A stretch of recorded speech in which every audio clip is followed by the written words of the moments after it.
engendré, pour ainsi dire, inauguré dans la Sainte Famille. Mais il a voulu vivre ça donc dans la disparition de son père. Et donc, je répète, donc, dans la disparition de son père, bien sûr, on peut deviner Saint Joseph, mais c'est dans la disparition de son père, première personne de la Très Sainte Trinité. Disparition de son père, première personne de la Très Sainte Trinité. Disparition de son père, pourquoi? Parce que il a toujours voulu, avec Marie, dans la Sainte Famille, c'était ça le cinquième mystère joyeux, ne retrouver son père qu'à travers Joseph, qu'à travers des esprits abîmés par la concupiscence par les trois concupiscences du péché originel. Et en l'occurrence, pourquoi il a pris goût à ça avec un amour infini, c'est parce qu'il y a eu Saint Joseph, vous comprenez? Bon, Saint Joseph étant disparu, mais Saint Joseph, il a continué dans cette ligne-là, et il a voulu se soumettre à son père disparu, en Marie, si vous voulez, mais Marie qui porte encore, puisque Joseph n'est plus là, donc tous ceux qui vivent les mêmes blessures,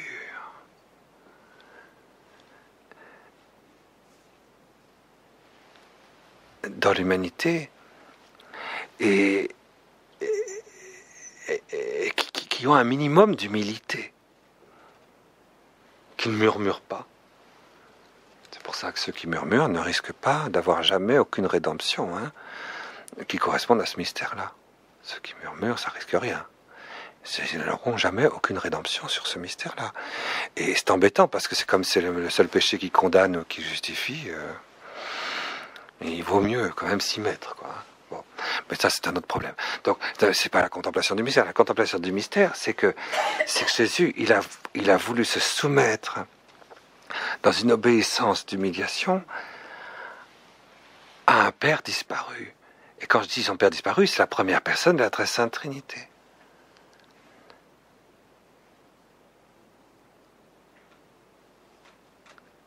Et comme il avait disparu, il ne restait plus qu'une seule chose dans Jésus, dans son esprit humain, illuminé vraiment par la lumière de l'humilité et de toutes les lumières messianiques du monde.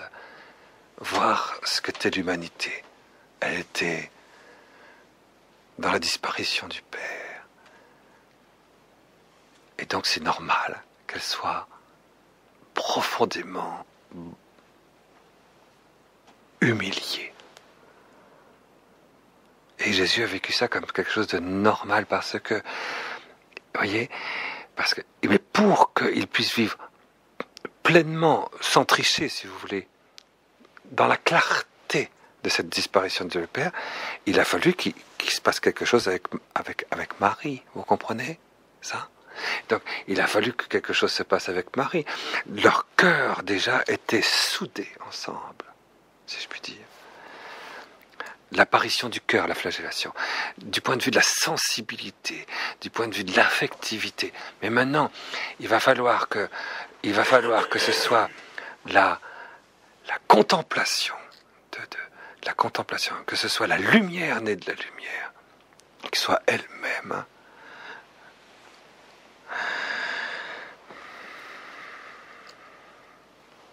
qui s'humilie elle-même dans la foi de Marie. Et voilà. Et ça, c'est quelque chose, jusqu'à maintenant, ce n'était pas le cas. Vous voyez bien, la lumière née de la lumière n'avait pas eu à s'humilier dans la foi de Marie. Elle avait assumé la foi de Marie pour s'incarner, mais ce n'était pas humilié. Et c'est pour ça qu'il y a quelque chose de très proche, d'ailleurs, entre Gethsémani et le couronnement d'épines. Mais en tout cas, une chose est sûre, c'est qu'il y a quelque chose ici de nouveau qui se produit. Et c'est ça, peut-être qu'il faut le demander. J'en donne simplement l'axe. C'est que le Saint-Esprit qui peut peut-être nous faire comprendre. Mais simplement, une chose est sûre, c'est que c'est à cause de ça que Jésus a subi ça dans l'impassibilité. J'ai rendu mon visage dur comme la pierre, tandis qu'il me crachait au visage, qu'il me conspuait. J'ai rendu mon visage. Donc ça, dur comme la pierre, il s'est soumis à la foi de l'Église. Il s'est mis sous la foi de Marie et de Pierre. La parole de l'Écriture sur le mystère de Jésus couronné d'épines, j'ai j'ai rendu mon visage dur comme la pierre. Vous vous imaginez que c'est une mauvaise traduction, n'est-ce pas? Bon, en fait, j'ai rendu mon visage impassible, ferme, fort comme pierre. Tu ne t'appelleras plus Simon, tu t'appelleras Pierre. Képha. Et vous voyez, donc quelque part, c'est Pierre, c'est l'Église qui a remplacé Joseph. Voilà ici, vous voyez, il y a quelque chose de très fort là. Hein, et c'est ce que Marie a dû vivre avec Jésus dans le couronnement d'épines pour qu'il y ait une humilité éternelle dans la Jérusalem céleste. Une humilité tellement extraordinaire qu'on est aux antipodes de l'orgueil du démon. Et que cette humilité puisse commencer dès cette terre. Voilà le fruit de la rédemption. Voilà le fruit de la rédemption du couronnement d'épines. Donc, je crois qu'on va pouvoir jusqu'au Golgotha, jusqu'au mont Calvaire.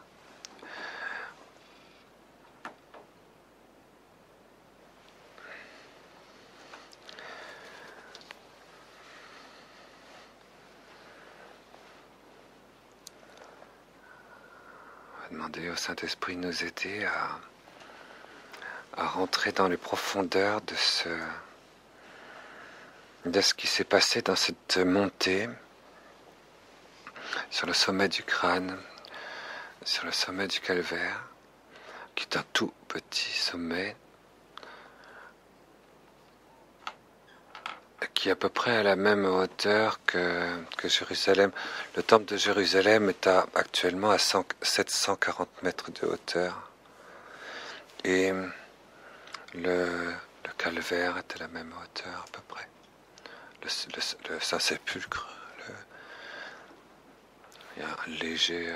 il faut descendre un peu par rapport au temple, puis on sort des murs de Jérusalem. Le Gabata, c'est-à-dire l'endroit où Jésus a subi le couronnement d'épines du troisième mystère, n'est pas si loin que ça du calvaire.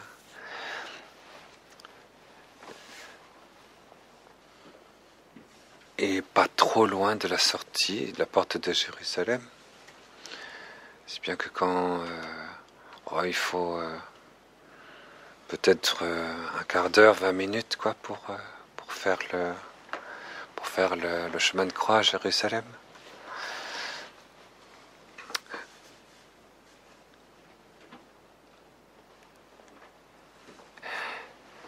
Et c'est du Gabata, donc Jésus est parti, ayant été recouvert de la chlamyde, vous savez, vous vous rappelez quand Pilate donc condamné dans sa propre juridiction, Jésus a été cloué sur la croix et il l'a livré donc aux Juifs.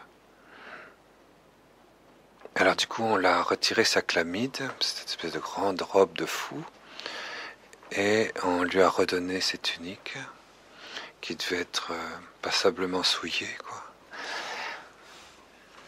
Et Jésus donc a pris sa croix. Alors, l'heure est venue pour Jésus. C'était vraiment l'heure de Dieu, quoi, qui est arrivée, puisque nous méditons dans ce mystère non seulement le fait qu'il soit condamné, mais en plus le fait qu'il va faire cette grande montée sur le sommet du mont Sion, et qu'il va être crucifié à l'heure exacte où on sacrifie les agneaux du sacrifice de la Pâque dans le temple de Jérusalem. Alors, cette heure-là, toutes ces heures comptent. La tradition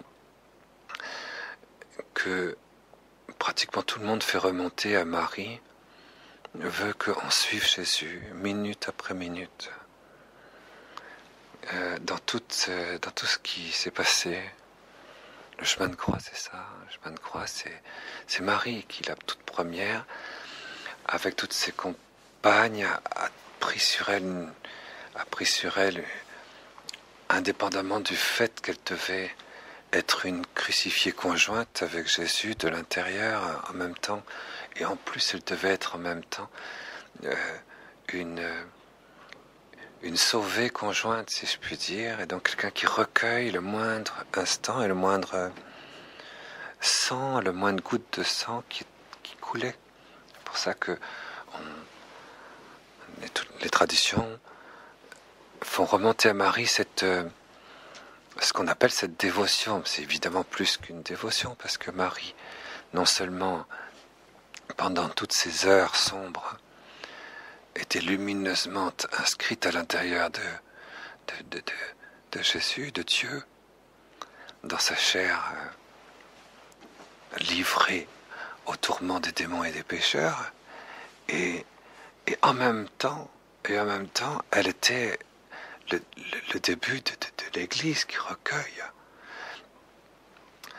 sur la branche toute verdoyante de l'arbre de la vie ses feuilles, ses fruits. Et c'est pour ça que Marie était là, et avec bien sûr toutes celles, surtout je suppose des femmes qui ont fait ça, qui recueillaient le sang qui coulait le long du chemin. La colonne de la flagellation a été entièrement nettoyée par les disciples, et le sang a été recueilli. Ces lambeaux de chair, vous voyez,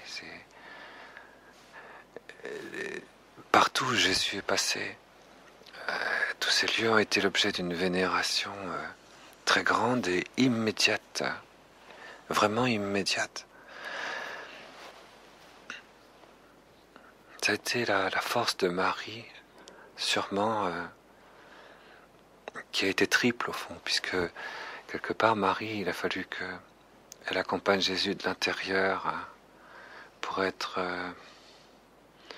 ne pas mourir elle-même de tristesse, et donc il fallait vraiment qu'elle soit portée par la force de Dieu à l'intérieur de Jésus. Donc elle venait se recueillir en Jésus pour y trouver les sources abondantes de la force divine, de la patience éternelle de Dieu.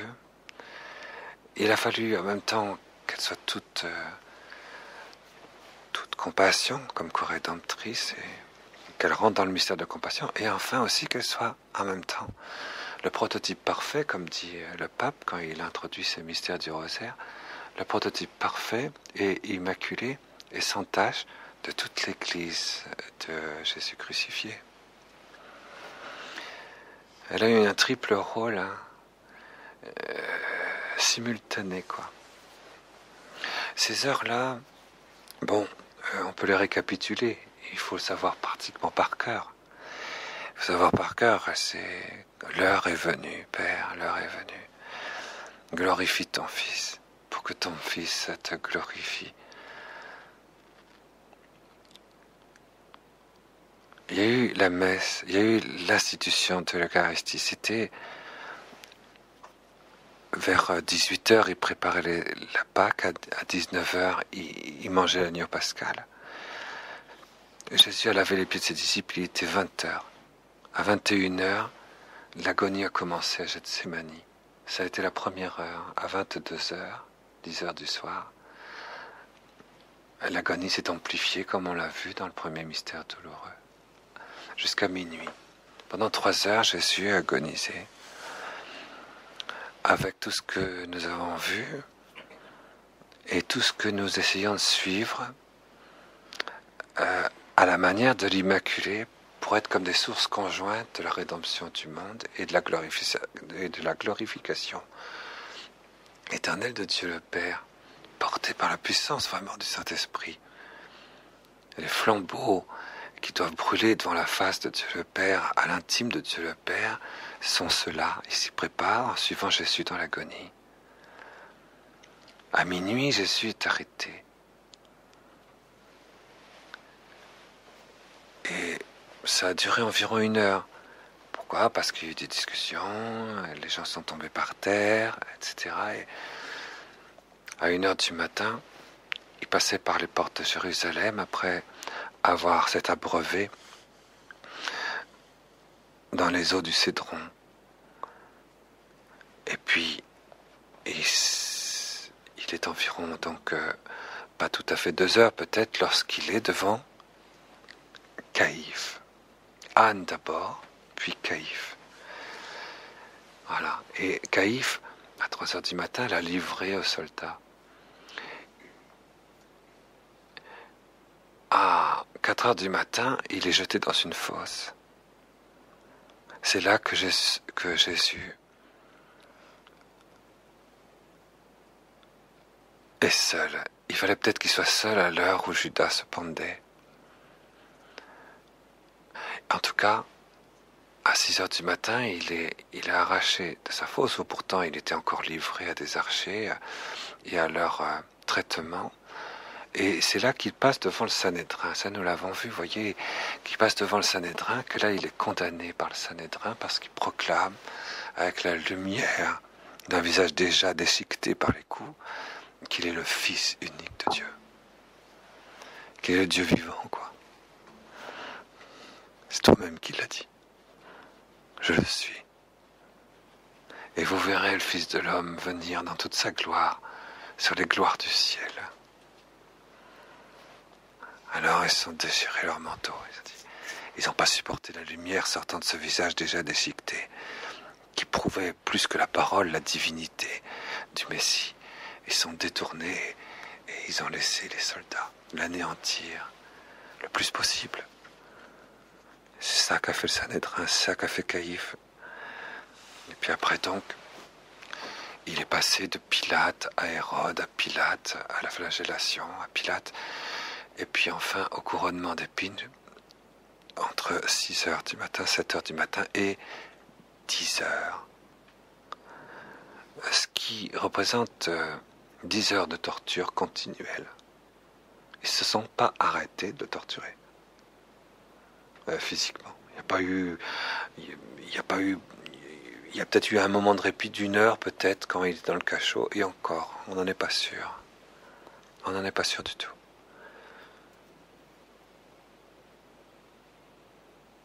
En tout cas, c'est sur le Gabata. Le Gabata, c'est une espèce d'esplanade qu'il y a au pied du tribunal de Pilate, et que Jésus a été couronné par tous ces soldats, et que couronné une dernière fois, et puis conspué, roué de coups, pendant environ 1 demi-heure. Et de là, donc pendant ce temps, Ponce Pilate a le temps de mettre par écrit son jugement pour le donner au Sanhédrin, enfin à Caïphe et à Anne. Voilà. Et c'est ici que commence ce chemin de croix. Jésus, la croix est posée sur les épaules de Jésus. Jésus,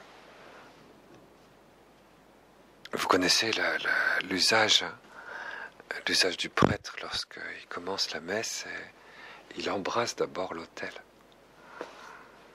C'est un usage liturgique dans de très nombreuses religions d'ailleurs. On embrasse et on vénère l'autel. On vénère ce lieu parce qu'il va être le lieu de Dieu. Et Jésus, donc, l'autel, comme dit le Nouveau Testament, l'autel de la croix, s'est présenté devant Jésus. C'est comme ça que commence ce mystère. Et donc Jésus,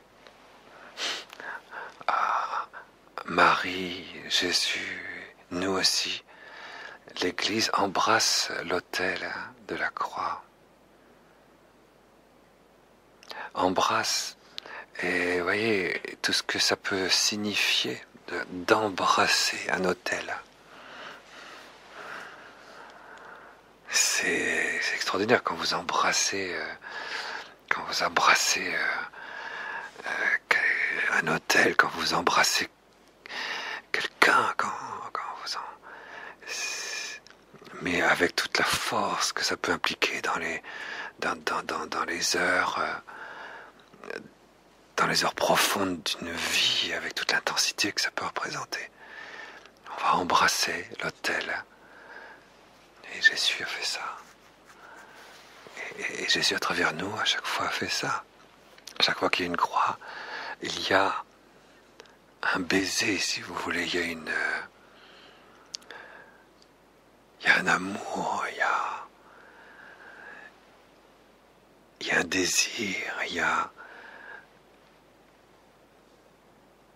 une joie de pouvoir pénétrer à l'intérieur de celui qu'on embrasse.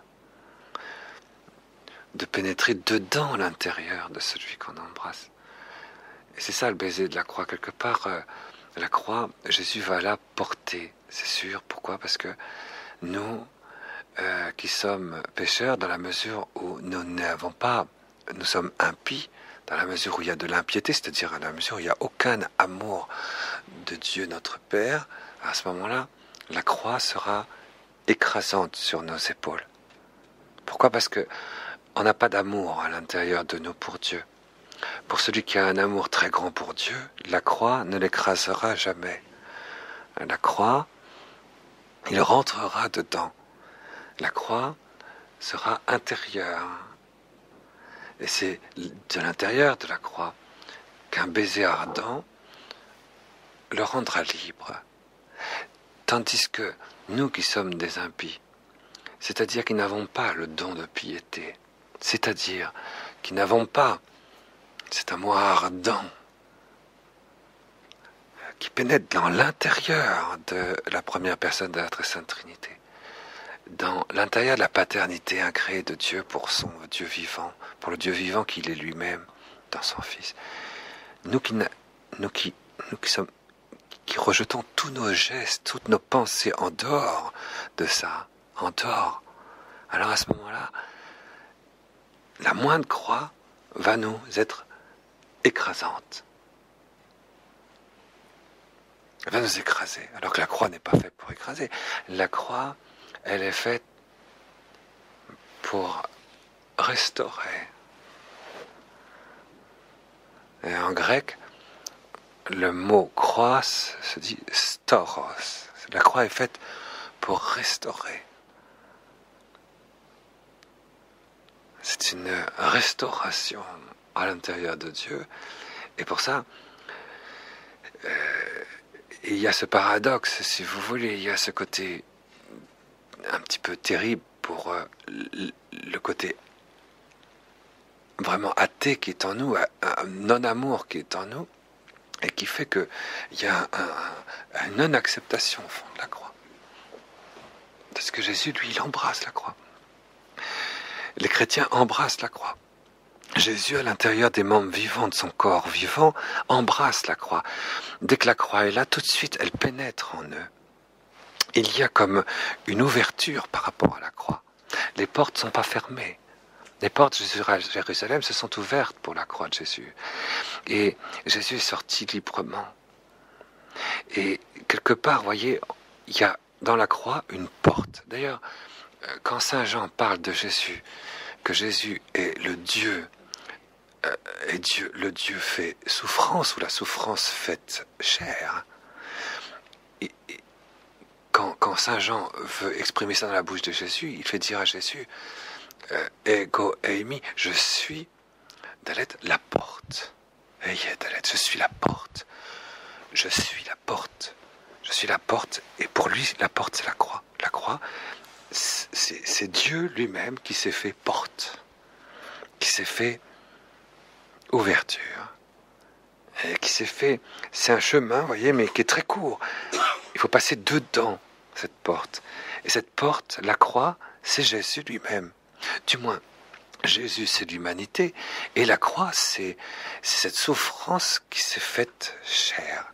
On dit bien, dans le premier mystère joyeux, que Dieu s'est fait chair. Dieu est devenu chair. Et dans ce quatrième mystère douloureux, on va dire, la croix, la souffrance, est devenue chair. Et ça revient au même, quelque part, parce que c'est quelque chose d'assez extraordinaire, c'est que cette espèce de balance qu'il y a, ce contrepoids étonnant qu'il y a entre la souffrance, j'allais dire en soi, qui s'est faite chair, et puis Dieu en soi, qui s'est fait chair, se retrouvent ici ensemble en contrepoids dans le chemin de la croix, dans le portement de croix. Tout ça est vécu dans une espèce de déséquilibre, dans une instabilité limite, quoi. On est dans une situation limite, avec la force quasi infinie de Dieu dans la chair de Jésus et la force quasi infinie de la souffrance qui s'est faite chair. C'est vraiment extraordinaire. C'est vraiment extraordinaire ce qui se passe à l'intérieur de Jésus dans ce chemin de croix, parce que il y a vraiment une balance qui s'est faite, un contrepoids à la toute-puissance pacifique de Dieu, à l'impassibilité béatifiante de Dieu, qui fait contrepoids à l'intérieur de Jésus à cause du poids de la croix. Mais le poids de la croix, c'est un poids à l'intérieur de Jésus, qui rejette dans les sommets de son intelligence humaine tous les rayonnements de la vision béatifique.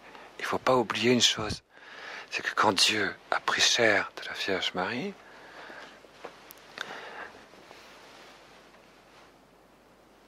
il était dans la vision béatifique.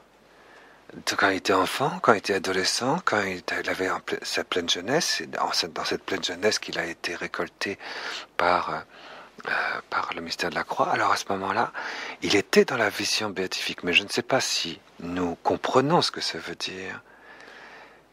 Ça veut dire que dans les sommets de son intelligence, il était dans l'état de jubilation, de vision béatifiante, mais on peut dire quasi infinie. Celle dont jouit actuellement, dont jouissent ceux qui sont glorifiés dans la vision béatifique du ciel. Ils sont quand même dans un poids de vision béatifique, la lumen gloriae, qui se trouve dans leur intelligence créée, les met à l'égal de poids de béatitude que le poids de bonheur de Dieu. Donc, je ne sais pas si vous voyez la puissance d'impétration de cette béatitude, de cette jubilation, de cette lumière. Eh bien, ce poids énorme de jubilation, ce poids énorme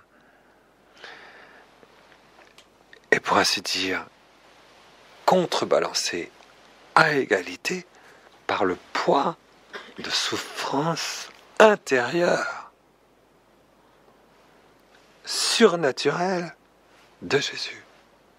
Les souffrances qu'il a subies sont des souffrances physiques. Ce sont des souffrances morales. Ce sont des souffrances spirituelles. Ce sont aussi des souffrances surnaturelles. C'est ce que nous avons vu, puisque le premier mystère douloureux de Gethsémani, c'est le fond de tous des quatre mystères douloureux. C'est le fond même des quatre mystères douloureux. Souffrance qui dépasse toute souffrance créée. Le poids extraordinaire de souffrance qui est à l'intérieur de Jésus est si grand qu'il vient faire contrepoids, sans le supprimer, à la lumen gloriae qui se trouve dans les sommets de son intelligence et qui est rejetée. C'est toute sa chair, toute sa sensibilité, toute son âme psychique sensible, mais aussi tout son cœur humain, toute son affectivité profonde, humaine et spirituelle, mais aussi toute son intelligence et toute sa mémoire qui est entièrement envahie par ce poids de souffrance, de peine et de croix, qui est une souffrance surnaturelle. Il faut bien le dire. Il faut toujours dire qu'en plus qu'elle soit humaine, en plus qu'elle soit psychique, morale, elle est également surnaturelle. Sinon, il est bien évident que, vous voyez, ça aurait voulu dire que le mystère de Jésus avec sa croix n'est pas un mystère de Marie, Vous voyez, puisque on a bien vu par la Sainte Écriture, par la révélation, par l'enseignement aussi doctrinal infaillible du corps mystique du vivant de Jésus vivant, que Jésus s'est toujours mis à l'ombre de son père et de sa mère, à l'ombre de la foi de Marie et de Joseph. Et donc il n'a rien voulu faire de sa puissance divine, par sa puissance divine, pour vaincre, mais il a toujours pris ce qui était surnaturel il a puisé la source de son père et de sa mère, donc de la foi surnaturelle, c'est évident, de Marie et de Joseph, mais avec en même temps les sources de cette survenue du Saint-Esprit à l'intérieur de la foi de Marie, et de cette présence silencieuse et cachée de Dieu le Père dans l'embombration à chaque fois. C'est là-dedans qu'il venait puiser pour porter ce poids de souffrance, de croix, de mort.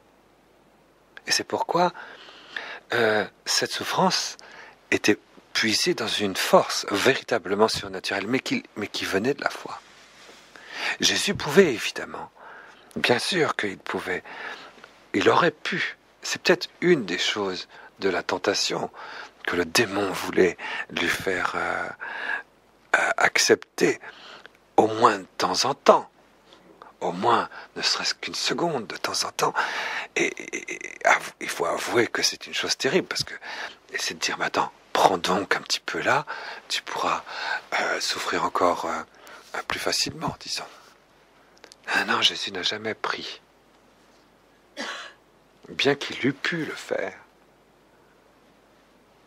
Ouais. Si quelqu'un vous prend au fer rouge, au fer rouge, et puis commence si vous pouvez lui retirer le bras parce que vous avez la force pour ça, vous le faites. Hein. Jésus ne le faisait pas. Jésus ne le faisait pas du tout. À aucun moment, pas une seule seconde. C'est quand même extraordinaire. Et vous voyez, le poids de la croix contrebalance le poids de la vision béatifique dans Jésus. C'est ça le mystère de Jésus qui porte sa croix. Profondément, c'est ça.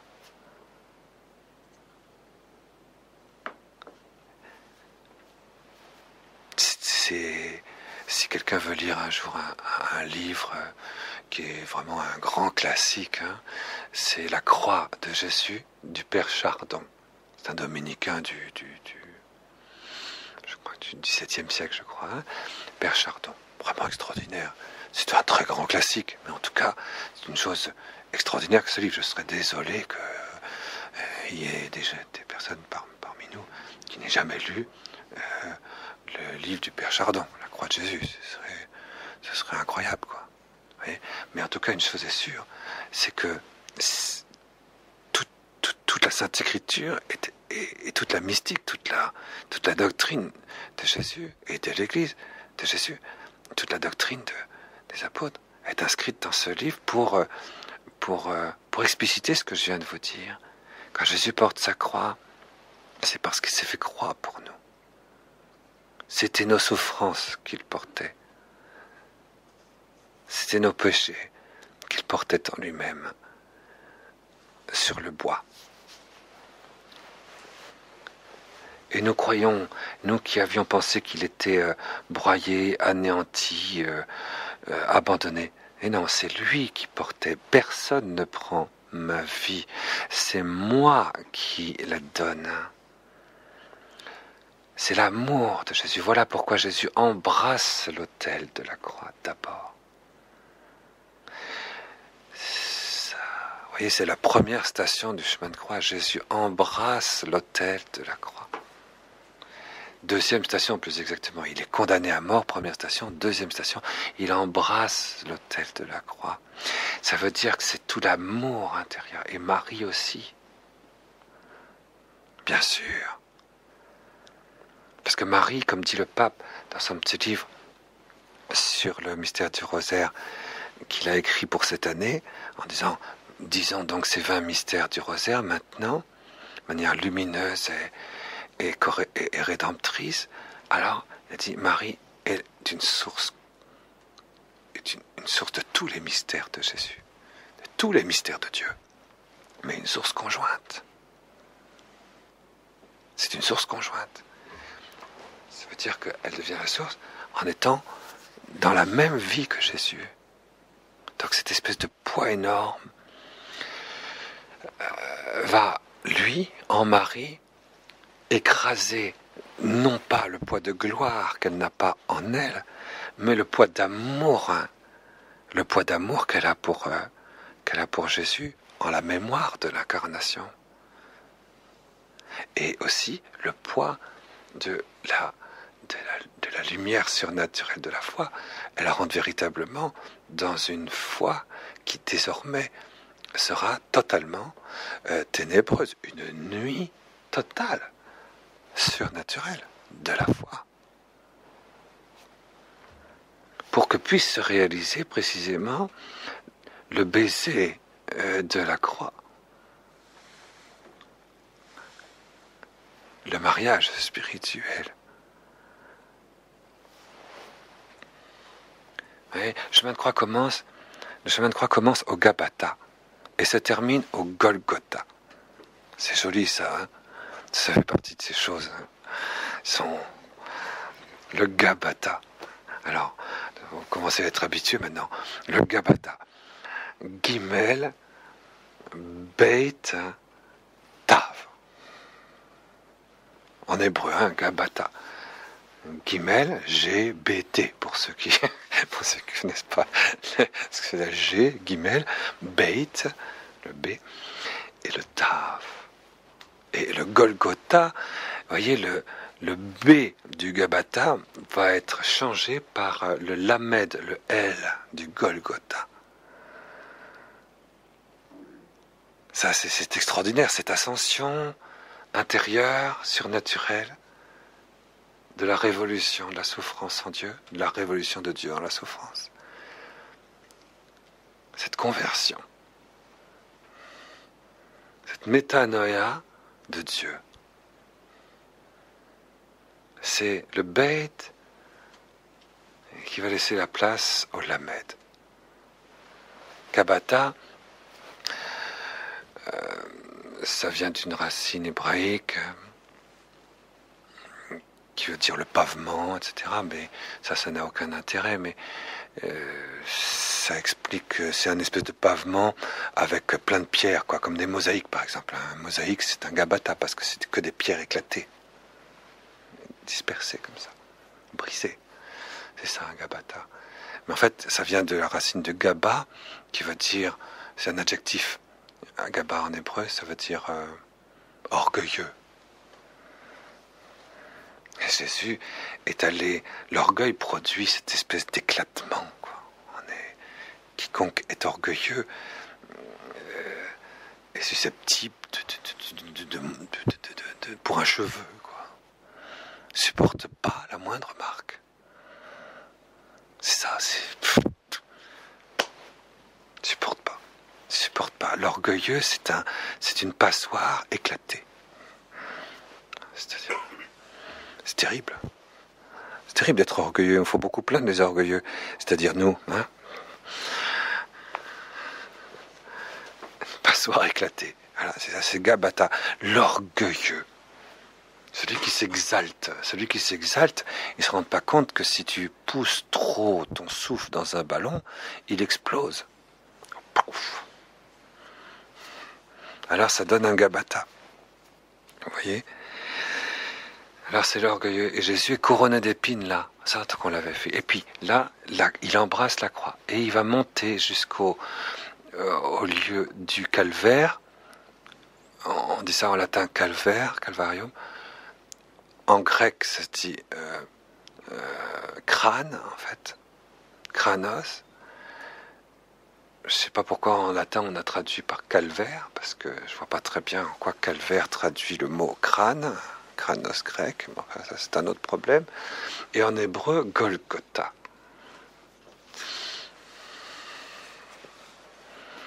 Alors, le mot Golgotha, donc ça va s'écrire comme ça. G-L-G-L-T.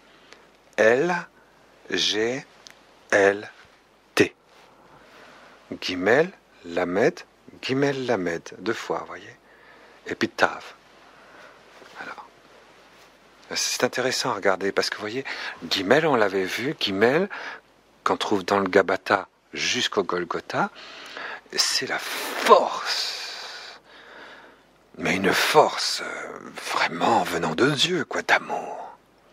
C'est la force de l'amour qui fait que on s'enracine, on est planté en Dieu et qu'on est vraiment.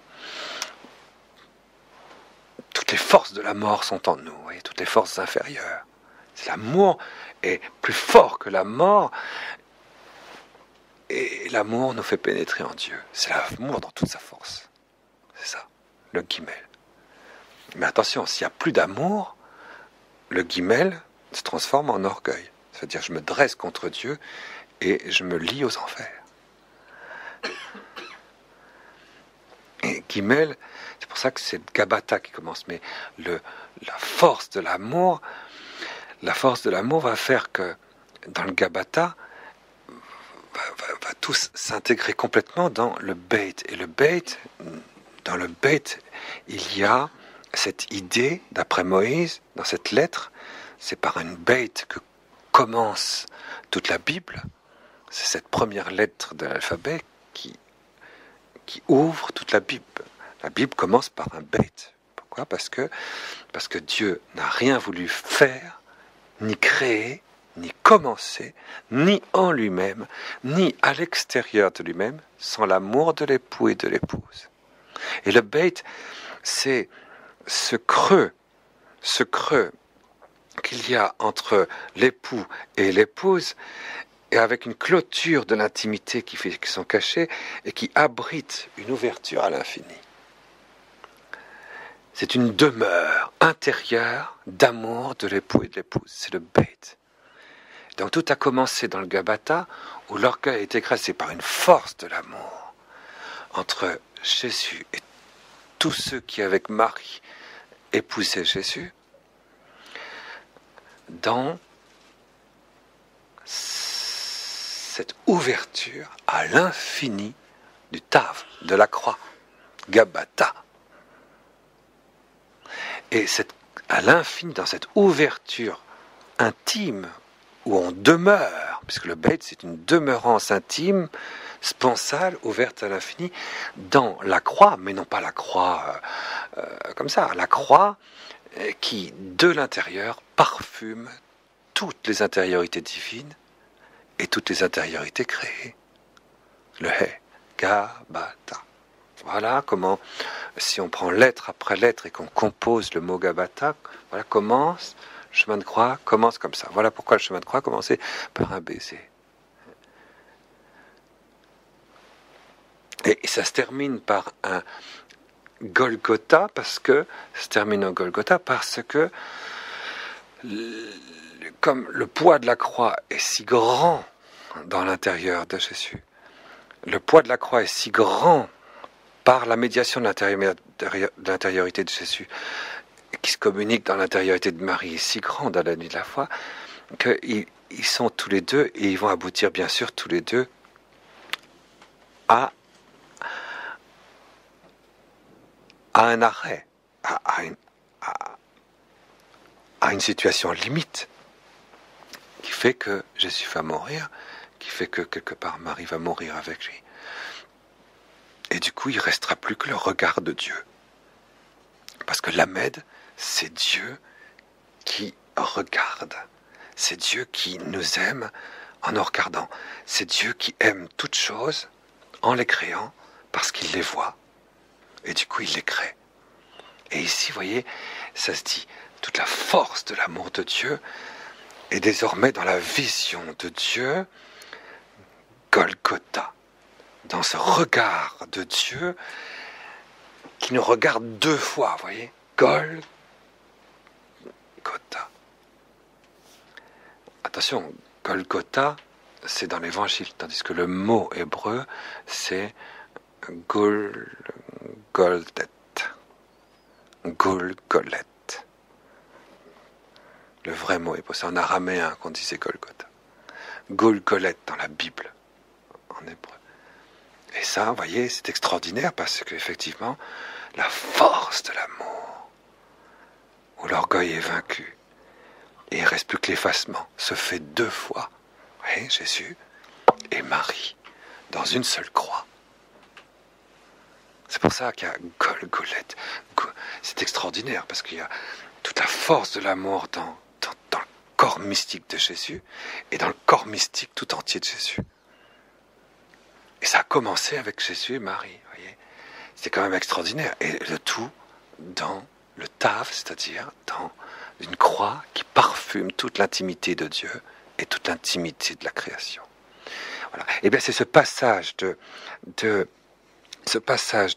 du Gabata au Golgotha qui va faire le chemin de croix. Si nous qui sommes impies et qui gardons la susceptibilité et qui avons l'impatience de qu'il y a quelque chose de pénible, dans ma tête ça va pas bien, je me sens pas bien, j'ai une petite souffrance, une grande souffrance. De toute façon, toutes les souffrances dès qu'on les accepte pas, sont forcément grandes. Une souffrance que vous l'acceptez pas, elle devient énorme. C'est évident ça. C'est l'orgueil qui fait ça. Hein. C'est parce que si on n'accepte pas la souffrance, déjà c'est un signe d'impiété. Et deuxièmement, si je la supporte pas, alors à ce moment-là, ça devient énorme pour moi. C'est intéressant d'ailleurs d'avoir pour moi cette espèce de réaction. Ça me permet de justifier ma révolte contre Dieu. Ma révolte profonde. C'est pour ça que quelque part, la haine de la croix est un baromètre de notre orgueil et aussi de notre amour de Dieu. Mais ça, on avait vu ça, je crois, la dernière fois, hein, pour la couronnement d'épines. Et ce qu'il y a, c'est que si nous sommes impies, si nous sommes orgueilleux, alors à ce moment-là, c'est vrai, on ne saisit pas, on n'a pas cette capacité, ou du moins on a perdu cette capacité de pouvoir, lorsqu'il y a une croix, non pas la laisser nous écraser de manière à ce que ça devienne insupportable, mais que, au contraire, on puisse apprendre à la recevoir, à la faire rentrer dans notre cœur, de manière qu'une fois qu'elle est rentrée dans notre cœur, au lieu de se mettre dans notre tête pour nous faire, comme on dit vulgairement, grossièrement, péter les plombs, n'est-ce pas ? Bon, au lieu que ça reste dans notre tête, que ça rentre dans notre cœur, et puis qu'on dise, j'aime bien finalement être avec ça.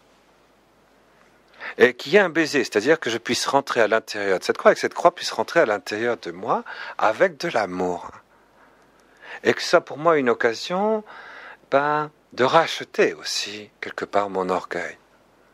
De racheter aussi mon manque d'amour, mon impiété, mon manque d'amour fou pour Dieu le Père.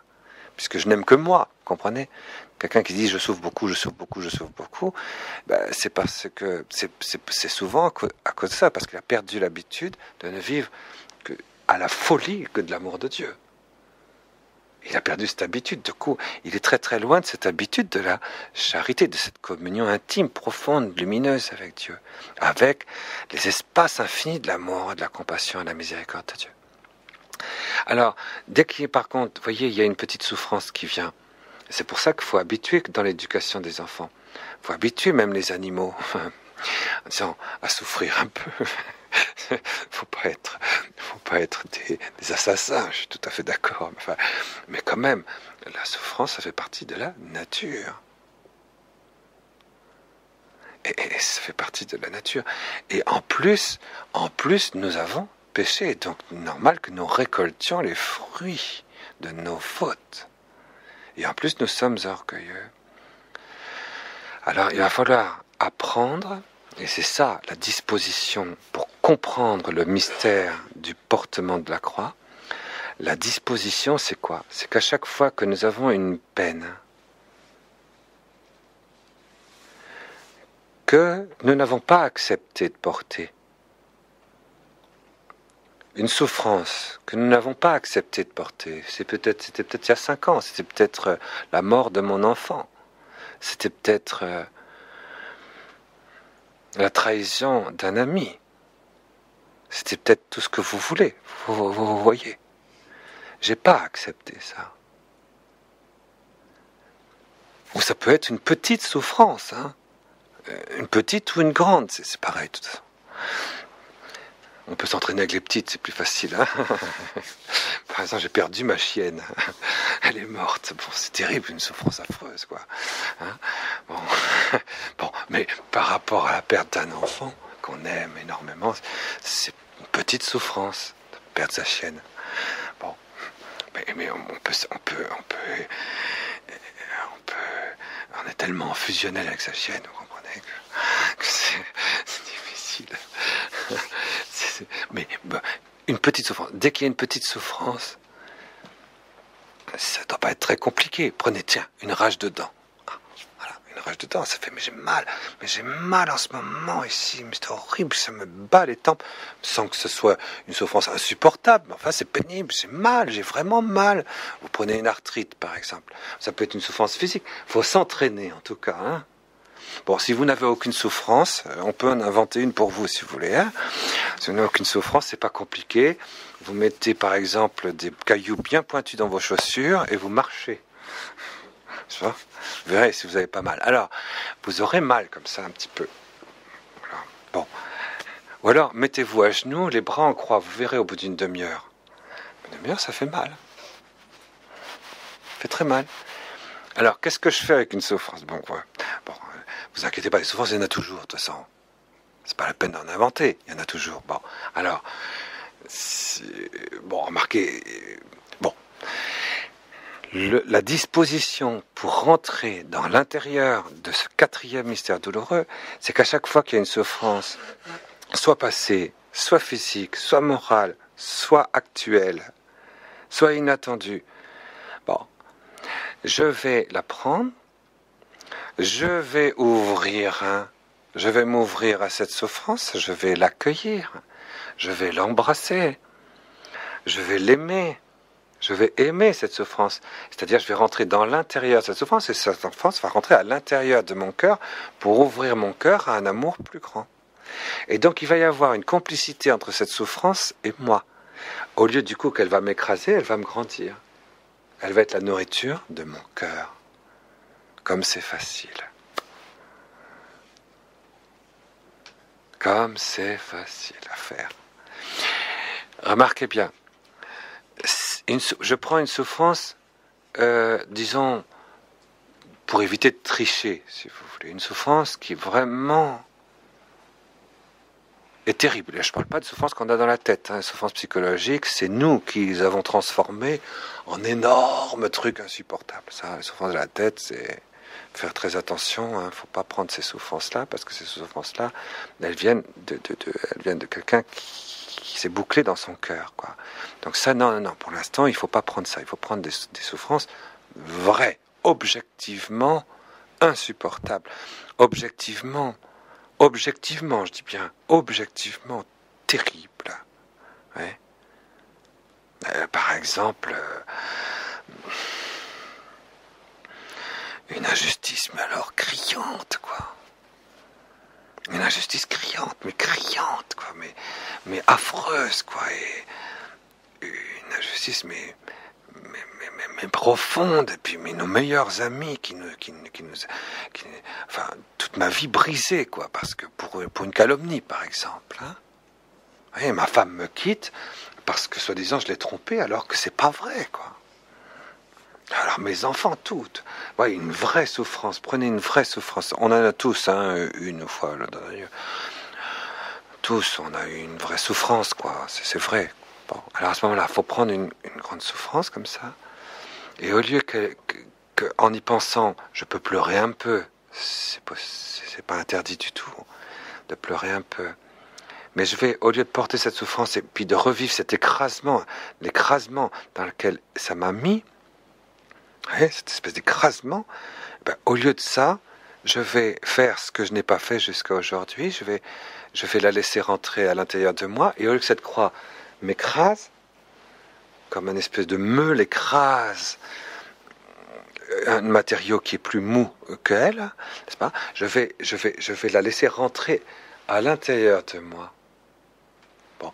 Et une fois qu'elle est rentrée à l'intérieur de moi, je vais accepter cette souffrance, je vais dire, ah, enfin, une vraie souffrance. Je vais l'embrasser. Je vais faire comme à Gethsémani et à l'Eucharistie, je vais avoir une attitude eucharistique, une attitude de gratitude, une attitude d'accueil, une attitude d'assimilation. Je vais la faire rentrer à l'intérieur de moi, comme l'Eucharistie, dans la gratitude. Et du coup, je veux dire oui, et je veux dire remercier même d'avoir été choisi pour pouvoir vivre en présence de cette croix. Et de l'intérieur, je vais avoir une gratitude pour cette croix très grande qui, du coup, fait que je vais accepter, puisqu'elle est vraiment, quelque part, c'est une destruction de mon cœur, cette croix-là. C'est une destruction de tout moi-même, quoi. C'est moi qui suis anéanti intérieurement. Oui, mais du coup, je vais dire, je suis vraiment, je suis transformé en croix. Je vais pouvoir dire, je suis pas écrasé. Vous voyez, la grande différence entre les deux, c'est que dans un cas, l'orgueil, je vais me laisser écraser, désespérer, me révolter par la souffrance, parce que je refuse de la transformer en croix. Ou alors, je l'accueille, je la vis avec amour, et je me laisse transformer intérieurement en croix. La croix, c'est moi. Je ne suis pas écrasé par une souffrance, mais la croix, je suis transformé en croix. Je suis transformé à l'intérieur de moi, c'est une plaie vivante. Je suis transformé en plaie vivante. Je suis transformé intérieurement en croix. Et la croix, à ce moment-là, on ne peut pas ne pas le voir, devient lumineuse. Elle devient glorieuse. Parce que sinon, elle est ténébreuse. Mais si j'accepte la croix, je dis, tiens, je suis transformé en croix. Ah, je suis transformé. Je suis une plaie vivante, mais avec gratitude, vous voyez. Alors à ce moment-là, il y a une assimilation qui se fait avec Jésus, crucifié, qui, lui, est la croix faite chair. C'est Dieu fait chair, et c'est la souffrance surnaturelle et même naturelle faite chair. Toutes les souffrances du monde se sont concentrées et incarnées en Jésus. Il est notre croix. C'est-à-dire, il est notre trophée, il est notre gloire. Et si j'apprends une croix profonde en moi, dire, c'est formidable, j'ai enfin une souffrance transformée en croix, enfin, ça y est, j'ai la croix. Vous voyez, attendez, quand j'ai une souffrance, c'est pas une croix. Une souffrance ne devient une croix que si elle est rentrée au fond de moi et que je la vis avec gratitude, avec amour, avec allégresse. Vous voyez ? À ce moment-là, je suis transformé en croix. Eh bien, cette croix qui est la mienne, elle s'est faite chair en Jésus. Et donc, il y a une unité radicale, immédiate, incarnée, directe avec Jésus, dans le 4e et le 5e mystère douloureux. Et donc, je suis transformé en Jésus. Je deviens un membre vivant de Jésus vivant. J'aime ce que le Père m'a choisi pour vivre en cet instant-là. Et du coup, l'impiété disparaît, l'amour du Père reprend. Le cœur se réveille. Je suis transformé en croix. Enfin. Celui qui est orgueilleux et qui n'aime pas Dieu a horreur de vivre la croix. Mais celui qui est humble et qui a l'amour infini de Dieu a une soif insatiable de vivre intérieurement la croix. Et ça s'apprend petit à petit. Il n'y a pas plus malheureux qu'un orgueilleux qui ne supporte pas. La passoire éclatée, c'est terrible. C'est très pénible. Parce que le moindre truc le met dans un état d'exaspération.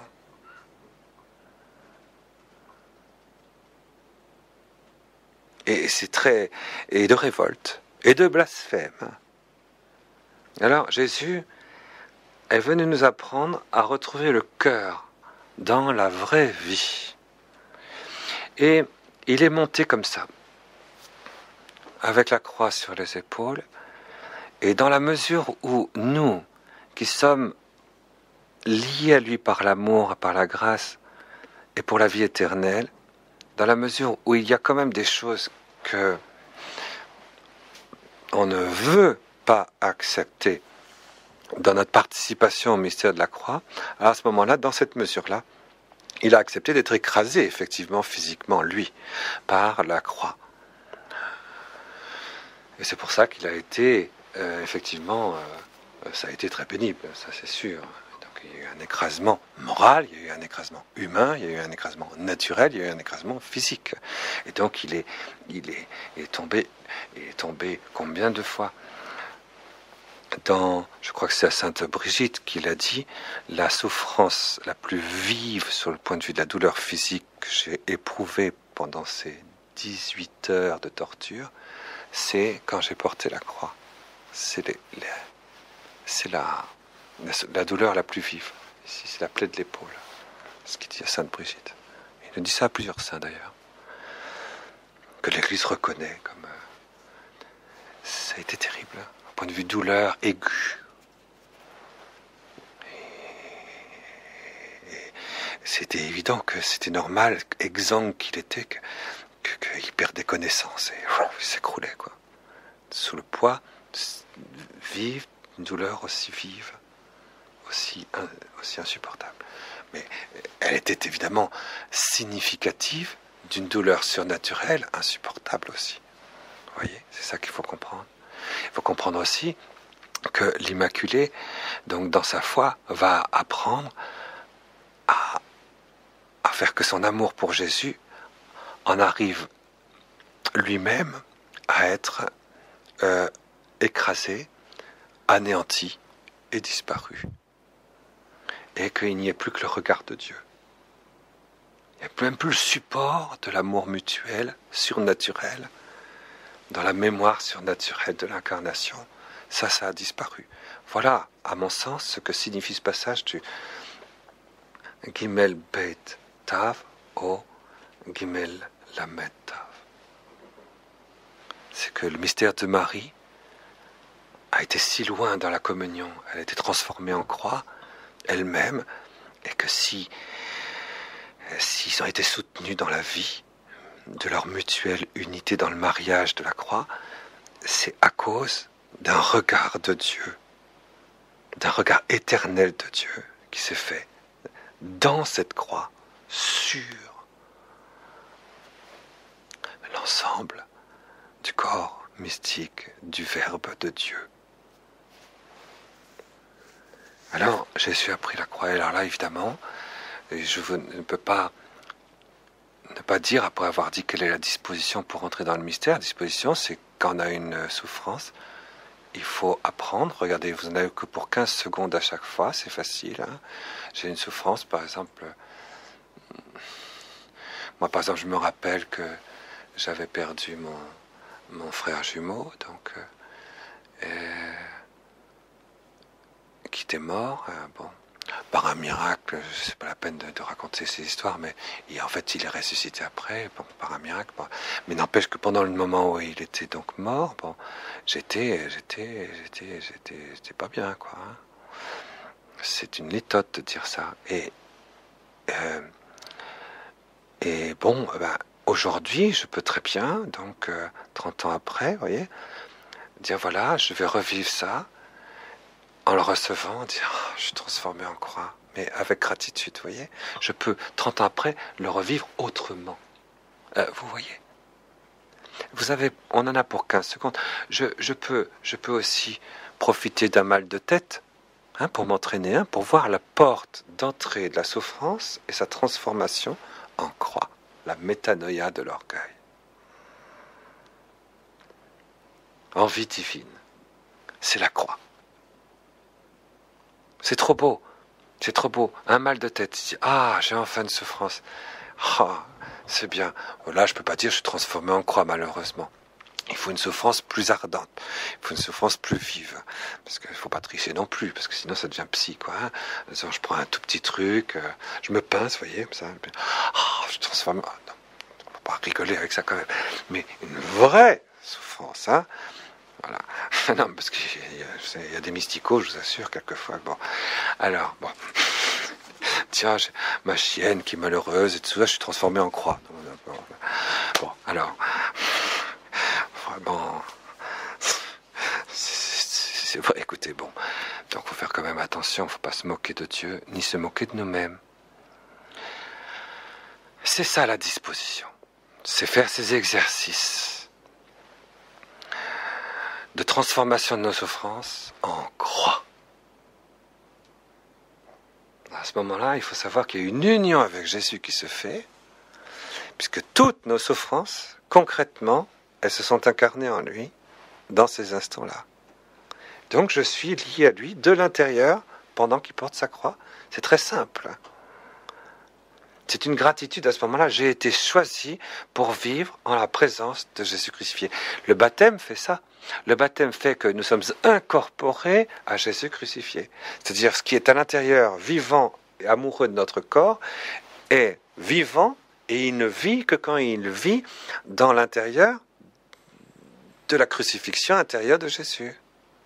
Concrètement, physiquement, spirituellement et sensiblement, et en même temps surnaturellement. Voilà pourquoi les souffrances ne sont pas pour nous des signes de malédiction, mais le signe que Dieu nous regarde.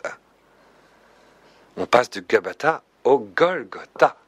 C'est un signe que Dieu nous regarde. C'est un signe que Dieu nous a choisis. C'est un signe de bienveillance. Combien de gens qui appartiennent à des religions idolâtriques considèrent qu'une souffrance est une malédiction de Dieu? Alors que non. La bénédiction de Dieu, c'est Jésus crucifié. Et les chrétiens, eux, sont baptisés et nous renouvelons notre baptême en renonçant à Satan, à toutes ses œuvres, à toutes ses séductions, à tout ce qui conduit au blasphème, à tout ce qui conduit à la révolte, à tout ce qui conduit à l'orgueil, à tout ce qui est impur du point de vue du cœur dans l'intention. Et pour qu'on soit attaché à l'intérieur de nous, à ce qui est à l'intérieur de Jésus crucifié. Et pour qu'on soit attaché à l'intérieur de nous, à ce qui est à l'intérieur de Jésus crucifié. Et pour qu'on soit attaché à l'intérieur de nous, à l'intérieur de Jésus crucifié. C'est ça le baptême. Quand on dit « je renouvelle la grâce de mon baptême ». Je m'attache à Jésus crucifié pour toujours. C'est-à-dire, je m'attache de l'intérieur de moi-même à ce qui est à l'intérieur de Jésus crucifié pour toujours. Alors à ce moment-là, la mort est vaincue par l'amour. La liberté revient. Le cœur revient. Dieu revient. Le ciel et la terre règnent ensemble. Voilà la disposition. Jésus a pris sa croix. Il faut connaître, il faut méditer. C'est vrai qu'il faut méditer minute après minute. Cette extraordinaire montée qu'il y a eu entre 10 et 11 heures du matin, du Gabata. Il a rencontré, il a embrassé la croix, il a tout de suite s'effondré sous le poids. Il s'est relevé parce que sa mère était là, un petit peu avant la porte de sortie de Jérusalem. Et Marie a couru vers lui. Ils se sont rencontrés. Ils se sont livrés au mystère de la croix. Il s'est relevé. Et comme on avait peur qu'il meure,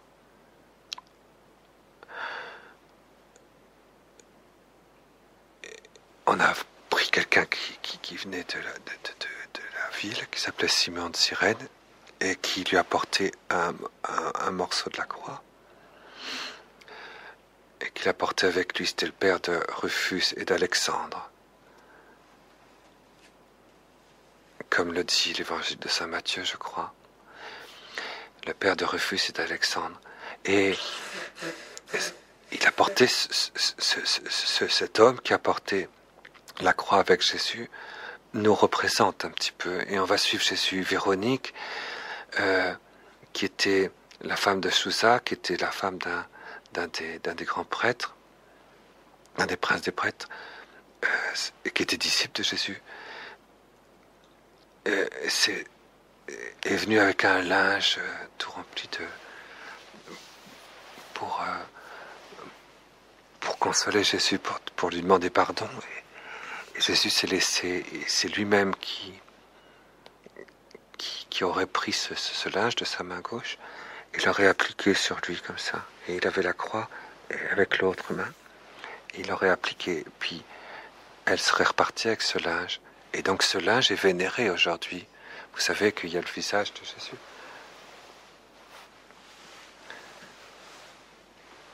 Il est vénéré à Rome, et qui s'est marqué aussitôt sur ce linge. Et puis il s'est effondré aux portes de Jérusalem une deuxième fois.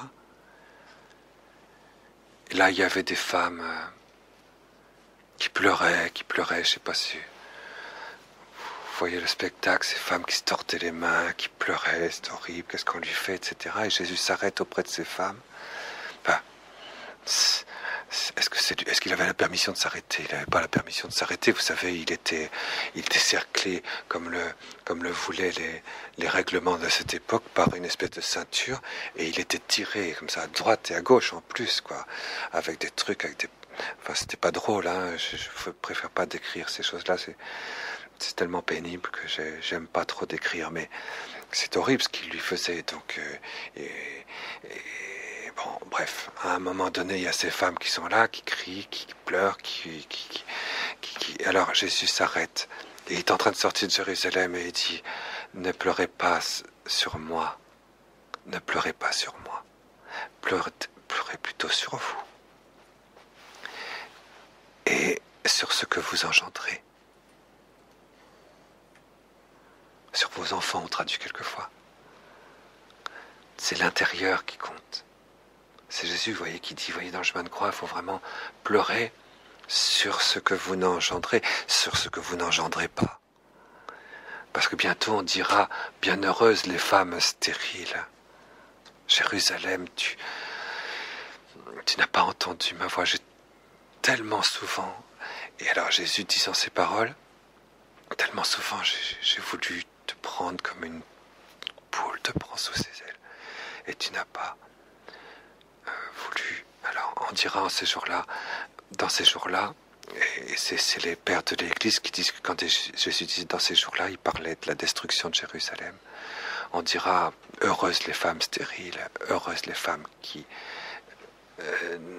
n'ont rien donné, n'ont rien engendré. Et donc il passe, et on est très très vite arrivé sur le petit promontoire.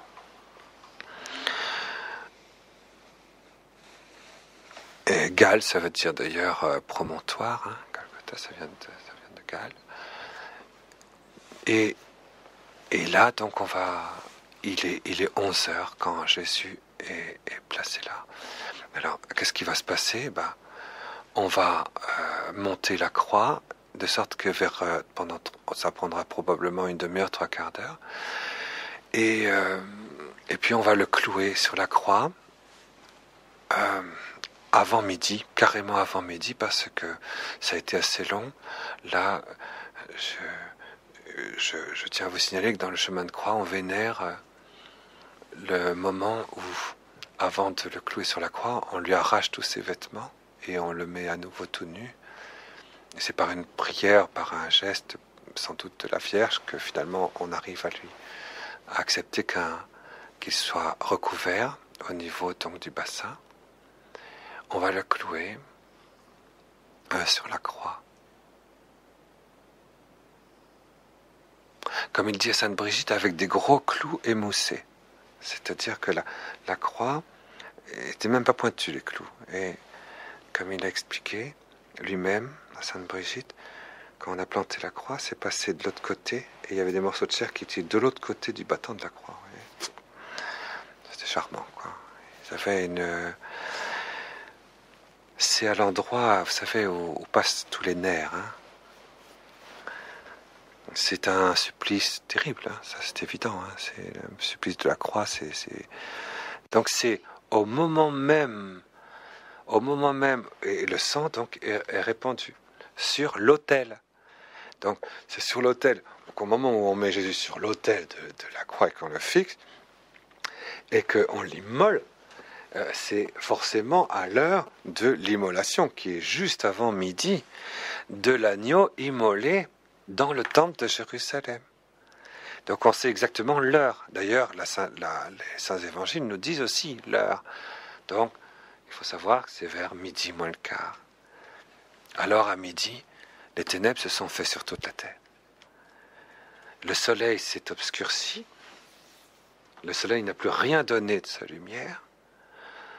On voyait la lune, les étoiles, des ténèbres se sont recouverts.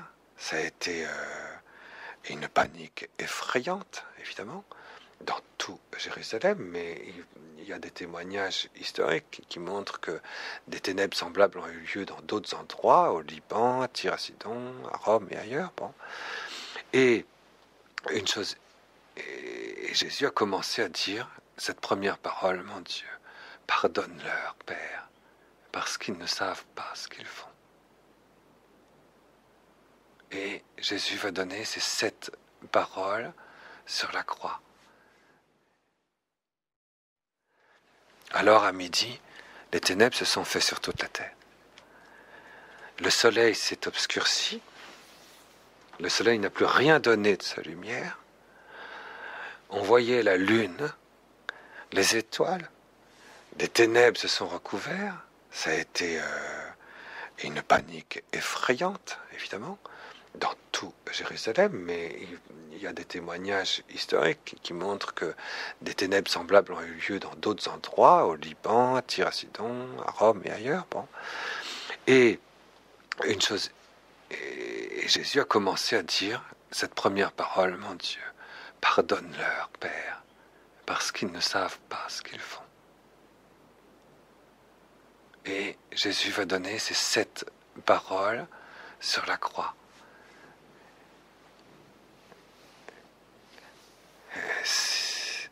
C'est c'est dans la 2e heure qu'il va dire, il sera 1 heure de l'après-midi quand il va dire au bon larron, il va dire, tu seras avec moi aujourd'hui même dans le paradis. Parce qu'il avait dit, souviens-toi, Seigneur, quand tu viendras dans ton royaume. Et c'est vraiment à la fin, quoi, qu'il a dit à Marie et à Jean, voici ta mère, voilà ton fils. Et il nous a désigné, vraiment, l'heure s'est accomplie où le bête est échangé dans le regard de Dieu nouveau sur Jésus. Jésus devait disparaître et il ne devait plus y avoir que Jésus dans les élus. Marie devait disparaître. Dans son amour pour Jésus, il ne devait plus y avoir que l'amour de Marie pour Jésus dans les élus.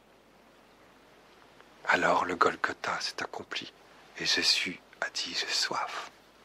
Et c'est la dernière parole de Jésus. Et dans un grand cri, il expira. Alors, il y a eu des tremblements de terre.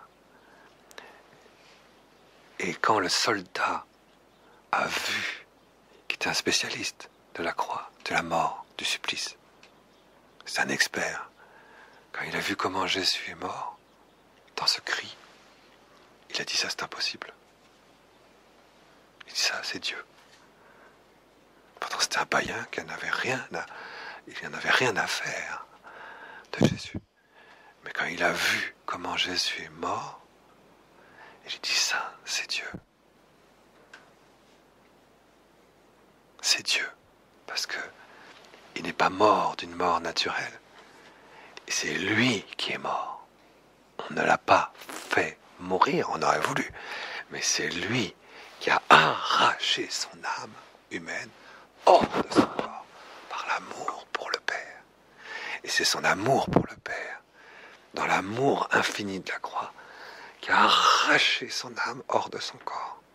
C'est l'attraction d'amour de son Père dans Joseph, déjà mort dans sa propre mort, qui a arraché l'âme de Jésus pour qu'il puisse rejoindre le Père dans la mort de son Père. Et ça n'est pas au pouvoir de l'homme. Ça n'est pas au pouvoir de l'homme. Et le centurion, il a dit, ça c'est le Fils de Dieu. Et il est parti en se frappant la poitrine. Longin, qui était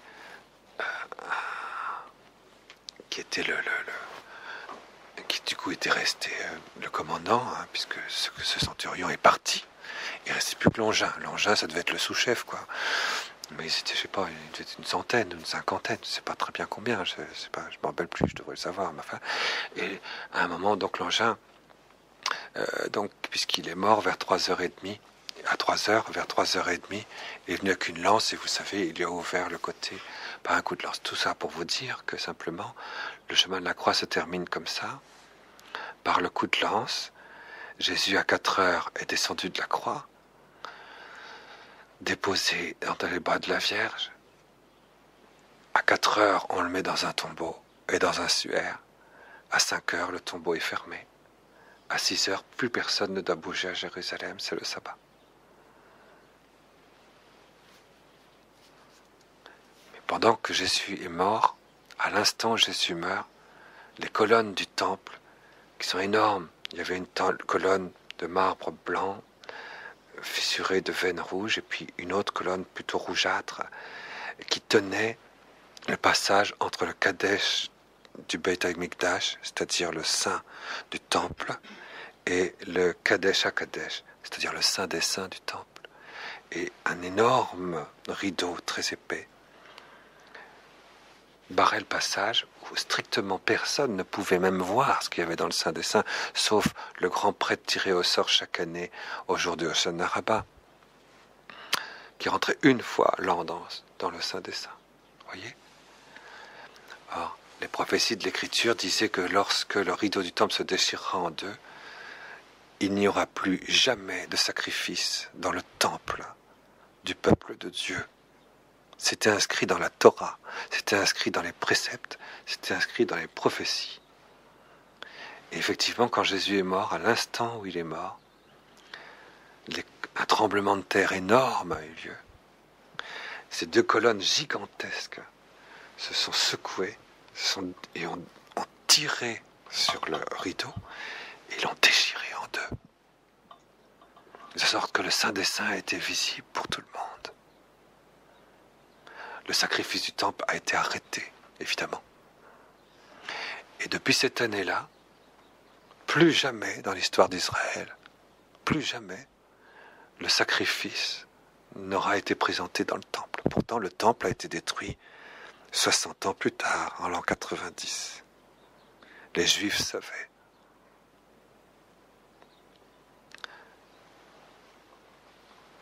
Et c'est pourquoi, effectivement, ils connaissaient leurs prophéties, ils devaient respecter scrupuleusement tous leurs préceptes. Et parmi ces préceptes, il y avait celui-là. Lorsque le temple se déchirera en deux, le sacrifice sera aboli. Et laissera place à un sacrifice différent. C'est surprenant, vous voyez, le sacrifice comme l'explique le Talmud, c'est pas du tout moi qui le dis, vous savez, comme l'explique le Talmud, si le Talmud le dit, que ça s'est arrêté en l'an 30. C'est dans les textes rabbiniques actuels. Or, tout le monde sait que le temple n'a été détruit par les Romains que 60 ans plus tard. Tout le monde le sait, ça.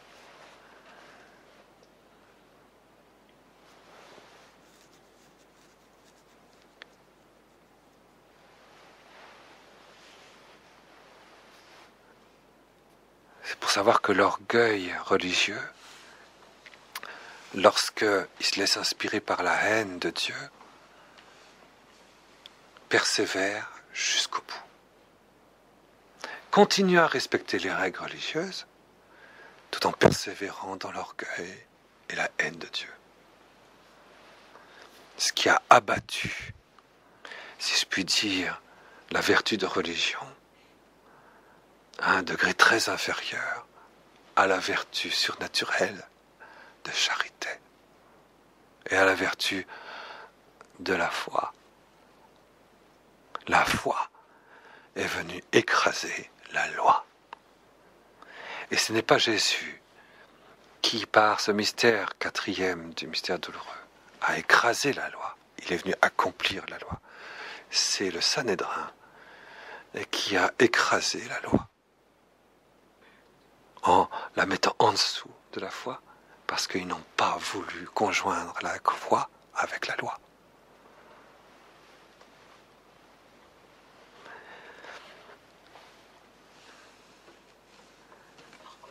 Et le mystère donc que nous regardons, et qu'il faut méditer, et je vais terminer parce que sinon ce sera trop long.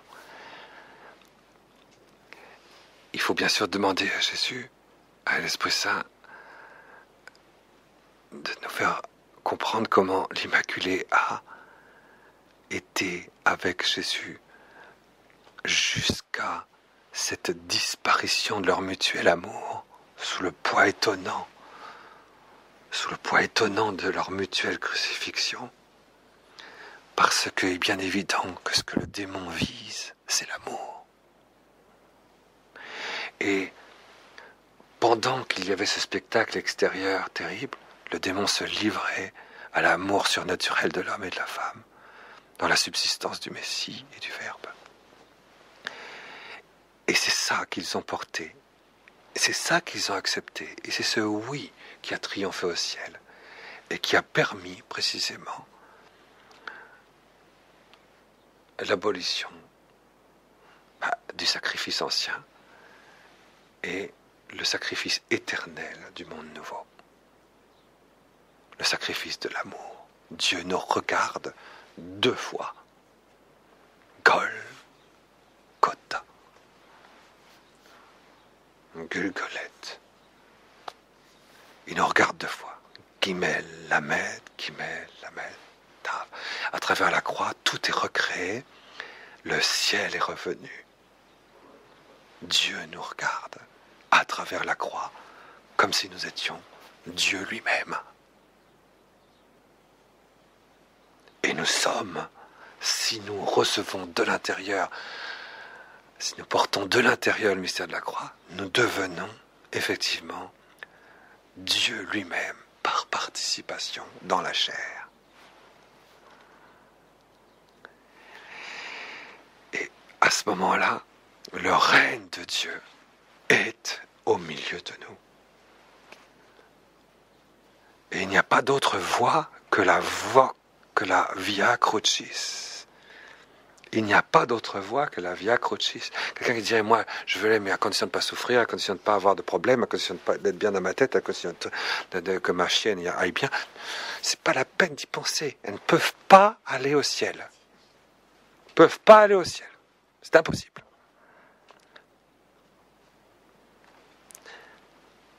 Non, il n'y a pas d'autre voie que la voie de la croix. Donc, simplement, il faudrait apprendre avec Marie à rentrer, à contempler comment Marie a vécu ces 3 fonctions que je vous signalais en introduction du chemin de la croix.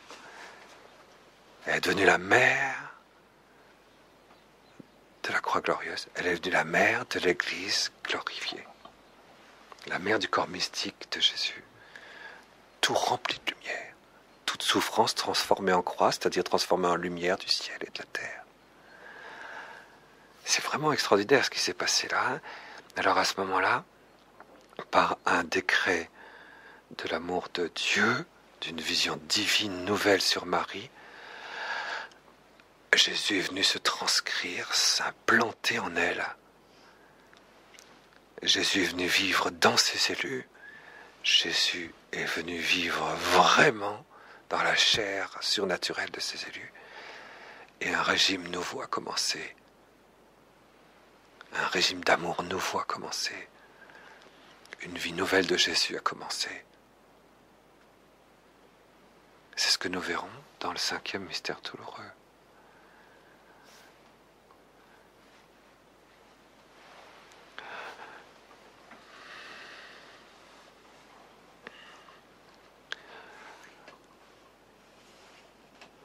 Dans le 5e mystère douloureux, nous verrons justement comment Jésus a passé ce grand sabbat, le grand sabbat de Jésus.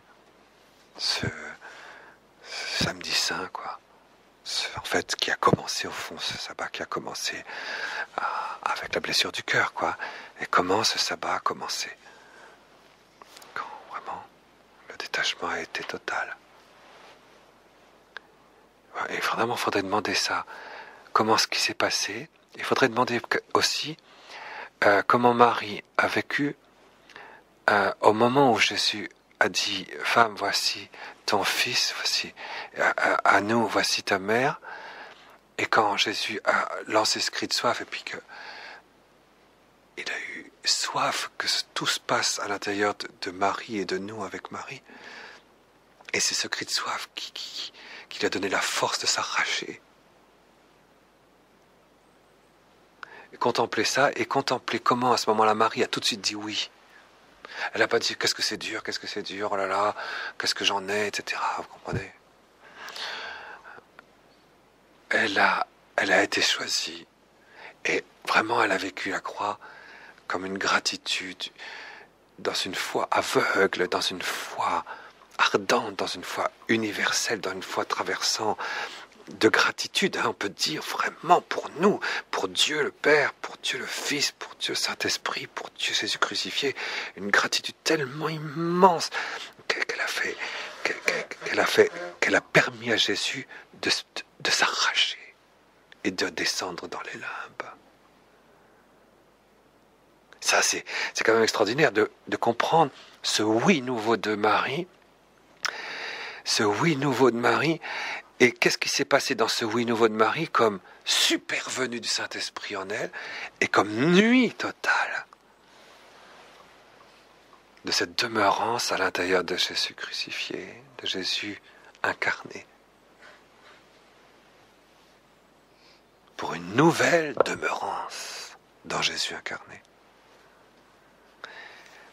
Et ça, c'est quand même très très fort ce qui s'est passé en Marie à ce moment-là. C'est très fort. C'est vraiment très fort. Je vous signale que quand même, entre 9h du soir, le jeudi saint, et puis 3h de l'après-midi, ça fait 19h. Vous avez 19h de passion. Vous voyez? Ça, c'est beau, ça, de voir ça. Ça marque bien que dans ce grande montée, cette voie de la passion et de la croix de Jésus, 19, vous le savez, c'est le chiffre de Saint Joseph. Joseph est l'ombre de la croix de Jésus en permanence. Voilà pourquoi ce chemin de croix se termine dans le fait que Jésus veut qu'on sache qu'on aime son Père, que lui, il aime son Père. Et tandis qu'il nous laisse à sa mère, lui-même, il va à travers elle, à travers nous, rejoindre son Père, qui est dans les limbes. C'est la 19e heure de ce chemin de croix.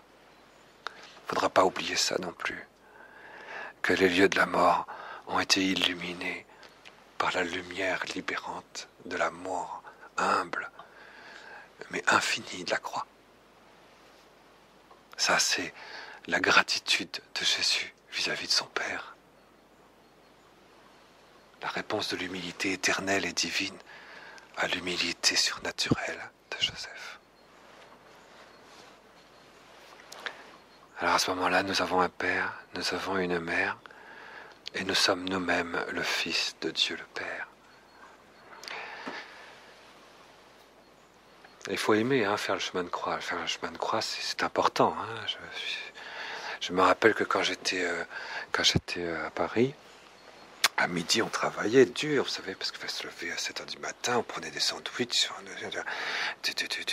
du croissant, tout ça, et puis après on partait au travail, et puis on bossait.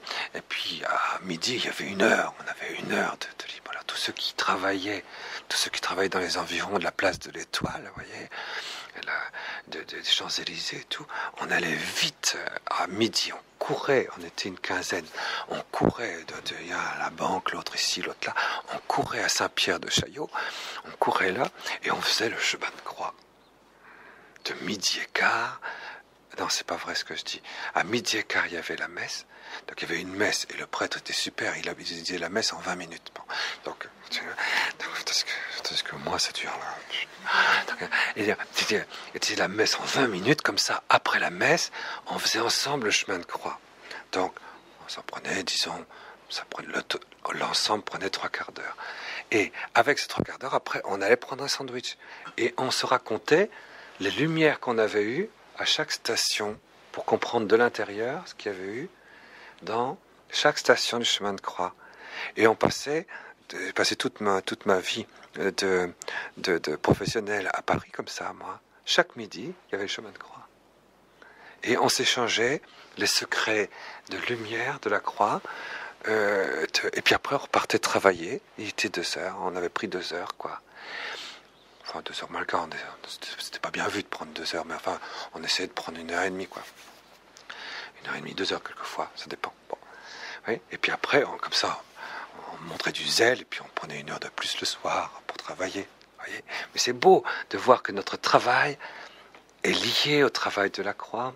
Vous voyez, ça, notre vie est indissociable du chemin de croix. Quelque part, le chemin de croix, c'est quelque chose d'extraordinaire, c'est quelque chose de merveilleux.